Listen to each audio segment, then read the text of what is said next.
think this is going to hurt more, you or me? I imagine it's unlikely to hate either one of us. Well, then let's keep them guessing. Amen to that.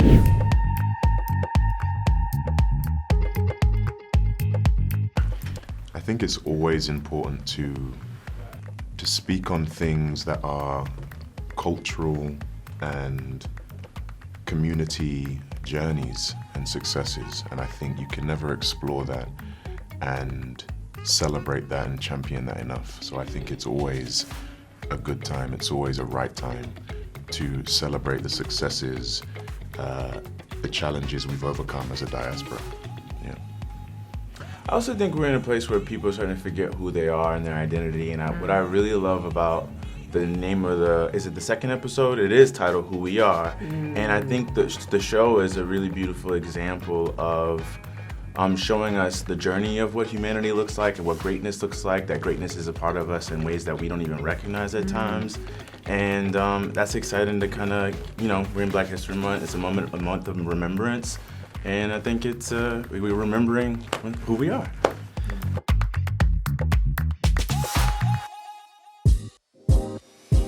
It's terrifying. It's a lot. But it's exciting at the same time.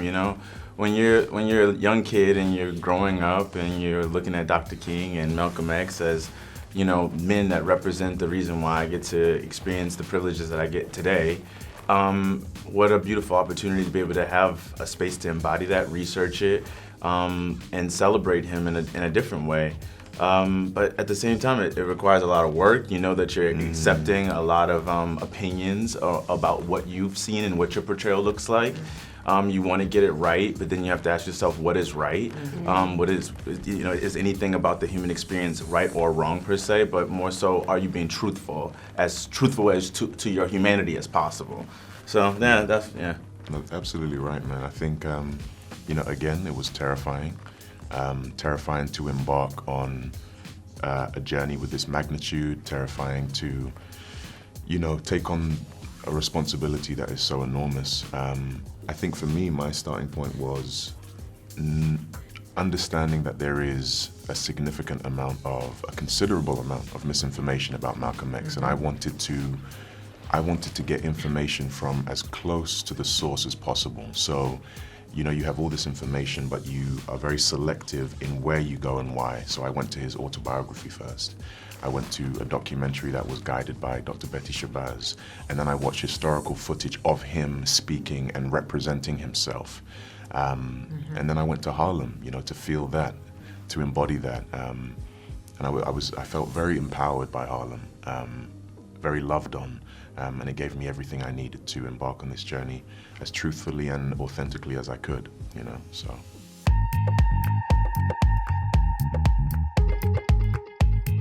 It's so interesting to me because I wouldn't say that they were ahead of their time. I think we just have this misrepresentation of what women of that era were, of what it means to stand by your man. And I think this show gave an opportunity for us to really explore the full humanities of these women and to show the complexity of what it means to stand by your man. Doesn't mean you're just silently complicit to whatever they gotta say or whatever they say goes. These were women that challenged their ideals, that challenged what they thought and how they thought about going and supporting the movement. These were women that were also dreamers and had aspirations and had agency, and they're not some mythical creatures of that time. They are representatives of women throughout history. These are the same women. My mother was like this, my great-grandmother was like, you know what I mean? And we just have done a really good job of erasing that from history and making it seem like it's a new phenomenon now that women are taking up space or having agency or aspirations or dreams, and that's just not the case. Betty and Coretta always were fighters for their community and believed in what does it take, what is the sacrifice required to spearhead this movement alongside their men. Yeah, it's completely the same thing with Betty as with Coretta. So as we see in that last scene where they meet, although they're meeting for the first time, they're like kindred spirits. They've experienced the exact same life, just in different places, a few different things. Because again, like Jamie said, they were both forces of their own. You know, they had their own agency. They had things that they wanted to do with their lives, and these men could not have been who they were without these women, these particular women beside them. And as Jamie said as well, women have always had that strength, and they've always had that drive. It's not a new phenomenon. It's just now, I guess, that's the beauty of Genius as well. I think that it's bringing that to light to show us that women have always been the strong ones, you know, not to discredit, but women have, you know, a lot of times it's a misconception that women just sit silently by the sidelines, but that's wrong, and it's always been like that. And so I really appreciate Genius for putting the stories of these women forward and showing and highlighting that women have always been the backbone and the driving force for any great movement, actually, ever. And they continued the legacy.